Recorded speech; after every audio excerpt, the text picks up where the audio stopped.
So, Brian, we've seen Vice President JD Vance say some embarrassing, ridiculous stuff, but this shocked even me. Why was Mike Waltz let go? So he wasn't let go. He is being made ambassador to the United Nations, which, of course, is a Senate-confirmed position. I think you can make a good argument that it's a promotion. I like Mike. I think he's a great guy. He's got the trust of both me and the president. But we also thought that he'd make a better UN ambassador as we get beyond this stage of the reforms that we've made to the National Security Council. Sure, buddy. So there are roughly 1,300 Senate-confirmed jobs. The National Security Advisor is more powerful than all but maybe 2 of them. Yeah. Also, the White House has been crapping all over Mike Waltz on background in Politico and the New York Times and everywhere. They're just dumping on the guy. What this really tells you is that Donald Trump doesn't care about the United Nations because he's sending this bozo. Also, dude, Axios is reporting that Stephen Miller is like the front runner to be the next National Security Advisor. So, good luck sleeping tonight. Yeah, just when you think, okay, finally we got the bad one out. It's like, all right, you know what, Mike Waltz, maybe we overstepped. Here's the thing: this is the anti-globalist administration. These people hate the UN. They shit all over the UN at every possible turn.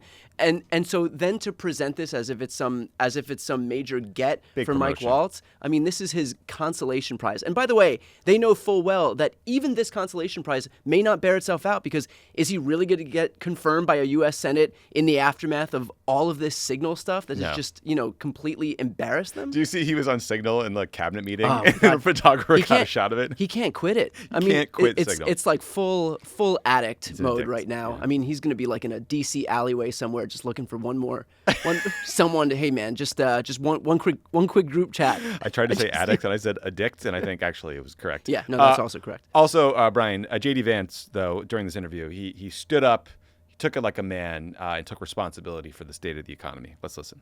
The economy shrank. First time in 3 years. People are pointing to the tariff policy. So the first thing is, when you talk about the economy, this is Joe Biden's economy, and we inherited $2 trillion of debt, the highest peacetime deficits in American history. It's been very easy for Donald Trump to do what administrations past have done, which is borrow a lot of money and continue fueling the national debt. He said, no, we need a reset. You gotta love, Tommy, how this is Joe Biden's economy, even though, and I'm sure everybody's Classic. seen this by now, in January of 2024, before Trump even took office, they were already taking credit just under the assumption that Donald Trump was going to win the 2024 election. They were already taking credit saying this is the Trump stock market. But now when Trump is actually in office, for 100 days, no less, suddenly it's Joe Biden's economy. But here's what I think is a really interesting point. To actually officially be in a recession, you need 2 straight quarters of negative growth. And so you'll notice in that same interview, there was also this idea that not only is this not the Trump economy right now, but next quarter it's likely to also continue being the Biden economy. Good to know. Because they're just trying to set the stage to have like plausible deniability if and when it becomes clear that we're in a recession, that clearly it doesn't belong to Donald Trump. Yeah, heads I win, tails you lose. Correct. We got some economic shrinkage, though. The economy contracted 0.3% in Q1.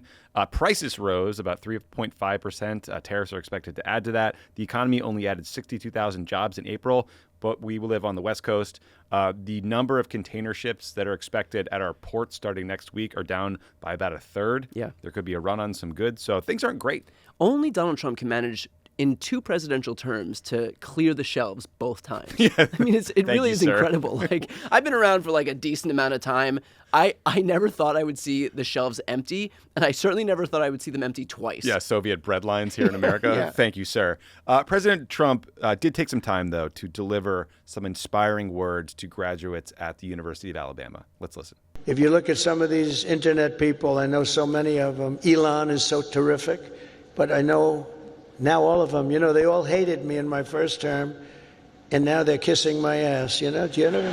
He retired, and he led a beautiful life. He had a wife, I must tell you, it was his second wife. It was a trophy wife. What can I say?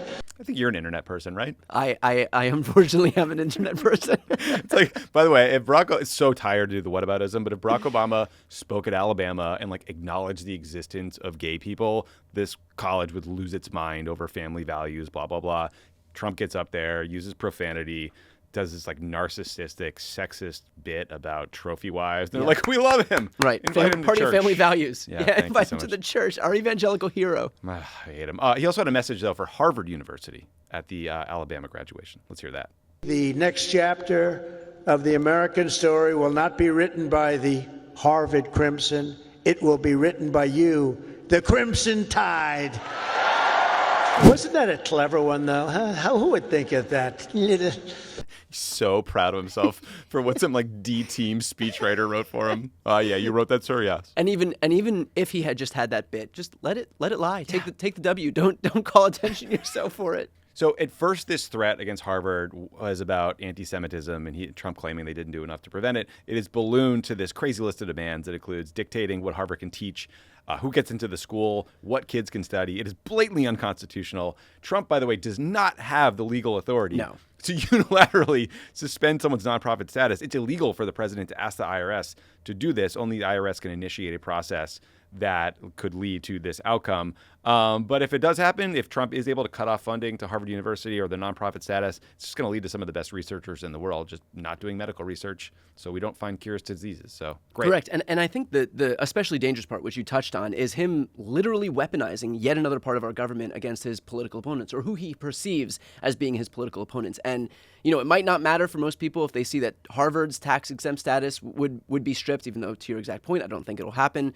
But there is the possibility that it could. Anything is metaphysically possible. But Harvard today and what political opponents tomorrow? What if you're, a content creator? What if you're just somebody who speaks out against the government? What if you're half of the country who refuses to vote for him? This is what it looks like when the federal government engages in this process of wielding the parts of the federal government as tools against his political opponents. Yeah. Straight up authoritarianism, right. Nixonian, scary, scary stuff. All right, Brian. Well, it's not all the Trump show. If you look around the political landscape right now, believe it or not, the 2028 primary is kind of already underway. Oh, we live in hell, huh? So here's a few examples. Maryland Governor Wes Moore is headed to South Carolina at the end of the month to headline the South Carolina Democratic Party's Blue Palmetto Dinner. Illinois Governor J.B. Pritzker was just in New Hampshire giving a speech.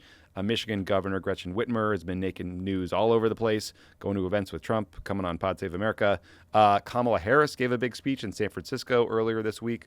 Former Rhode Island Governor Gina Raimondo told David Axelrod she's thinking about running. So you ready to endorse? And don't forget, Pete Buttigieg will be in Iowa May 13th for Vote Vets. Do you think anybody told him that Iowa lost its first in the nation status?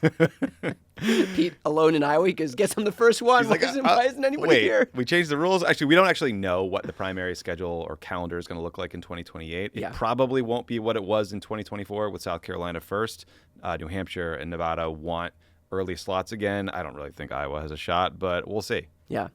Well, look, I actually spent some time with Wes Moore just this past week when I was in D.C. for White House Correspondents' Weekend. Didn't go to the White House Correspondents' dinner itself, but had some time to go to some of the events there. And man, Wes Moore is a cool dude. Yeah, he is a young, charismatic exciting guy. Yeah, he's charismatic. He's good looking. He's popular. So we'll see what happens. We'll see what happens. It's a long way from now until 2028, but not that long. And I also think the party's kind of like, usually I hear about, a primary process or an election 4 years out and I groan, but now I'm like, come on, leaders, step up. Like, we want to hear from all these people. This is good. Yeah, I mean, there's a vacuum that needs to be filled by these folks who we're all waiting to step up. We have a good bench. I mean, we have a solid bench here as we head toward 2028. But I think what's also especially exciting is that there is this expectation right now that it's not going to be, just who graduates into these positions by virtue of their seniority. Mm-hmm. We've already seen Dick Durbin announce his retirement. Jan Schakowsky, who I believe is around 80 years old. Jerry Connolly will be stepping down and retiring after this term. So, look, I think a lot of the generational change that we were at least promised in the previous election cycles is actually bearing itself out right now. Yeah, that's right. All right, switching gears here, Brian. We have a very exciting update for you because I know you famously love big balls. Big balls. Oh. Yeah, let's roll the clip. We have to do that again. No way. Big balls. It's big. That should be obvious. Why do they call you Big Balls? I just said it as my LinkedIn username. Okay. Well, people on LinkedIn take themselves like super seriously, and they're pretty adverse to risk. And I was like, well, I want to be neither of those things. So I said it, and honestly, I didn't even think anyone would notice. Yeah, Yeah. So what do you LinkedIn do? is so cringe. And that right there is why we don't have pediatric cancer research. Jesus Christ, it's so true. He looks like if Beavis and Butthead had a kid. That's right. how about- I know you've been doing a ton of research on this. I asked you yesterday, and you were already 12 hours into your Google searches for big balls, right? I've been deep in the big balls. So this is a guy named Edward Korstein. He's a 19-year-old staffer at Doge. This kid's just been rooting through a bunch of U.S. government systems and data backends looking to the for point fraud. where multiple courts have had to block different departments, Treasury, Social Security Administration, from allowing access to personal, private identifying information. Right, and the reason they did that is because this particular individual, Mr. Balls, he previously ran a technology company that provided services to a cybercrime ring. So that doesn't sound great. There have also been a bunch of scary reports about Doge activities lately and cybersecurity risks, Brian. So one Doge staffer extracted huge amounts of data from the NLRB, the National Labor Relations Board, and then used his administrative access and some hacker tools to ensure there was no log of that activity. And there were reportedly a bunch of login attempts from Russian IP addresses as this was all happening. So love to know what that means.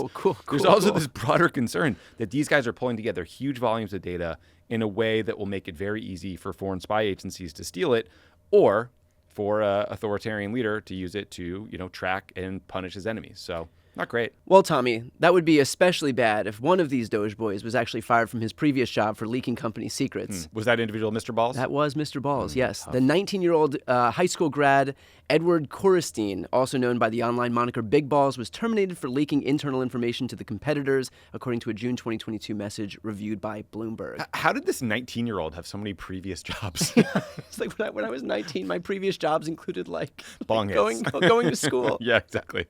All right, Brian. Well, we need to laugh so we don't cry. So finally, let's just watch some of these clips from the White House, because when you watch these White House events, it feels more and more like you're watching something out of North Korea. Let's take, for example, this clip of the Attorney General, Pam Bondi, from a recent cabinet meeting. President, your first 100 days has far exceeded that of any other presidency in this country. 3,400 kilos of fentanyl since you've been your last 100 days, which saved, are you ready for this, media? 258 million lives. I think there's 340 million people in the entire U.S., so I don't really get how we saved 250 million lives. Tommy. Don't you know that had it not been for President Donald J. Trump, 2/3 of Americans would be dead right now? It'd be the purge. It'd be like the leftovers. We escaped disaster by the skin of our teeth. Thank God. Also, did she call him just president? It's so weird. It is so weird. And she also called the media just media. It's like what I would give for some indefinite articles around here. It's so easy to say Mr. President. It's so weird. Tommy, it's also worth noting that Ann Coulter chimed in, writing, "Would it be possible to have a cabinet meeting without the Kim Jong-il style tributes?" When you are too far right for Ann Coulter, yeah, not a big lib. My God. Also, Ann, sorry, it would not be possible. Apparently not. Well, finally, Brian, here's a clip of the dear leader himself speaking at a National Day of Prayer event at the White House. Imams, who I got to know in Michigan, I loved them. They were great, by the way. They said, "We don't want to die." I said, "You want to die?" They said, "We don't want to die." They said, "What about the 38 virgins?" They say, "That's nonsense. We don't know anything about it." And we won the state of Michigan. 'Twas grace that taught my heart to beat. I'm at a loss for words. Aren't you guys embarrassed? Where's the camera? What camera do I look into? Aren't you guys embarrassed? For all those evangelicals out there, don't you realize what a mockery he is making of all of you, of your religion, of your values and principles? Aren't you embarrassed? If any of these people were capable of shame, they would see what is happening at the hands of Donald Trump, how he is perverting every aspect of that religion and run as far away as possible. The fact that they embrace him does more damage to, I think, every purported value of Christianity than anything else I've ever seen. Sadly, I feel like we're learning that no one in this country has any shame anymore. Correct. So that's not great for us. Yeah. Well, it's good plug for my book, Shameless. Listen, speaking of no shame, please, subscribe to Brian's YouTube, subscribe to the Pod Save America YouTube. The right wing is killing us on YouTube. They have bigger accounts. They're pumping out more content, which means that when people search for political news on YouTube, they find Ben Shapiro. We can't let that happen. You have to subscribe and help us get people good news, please.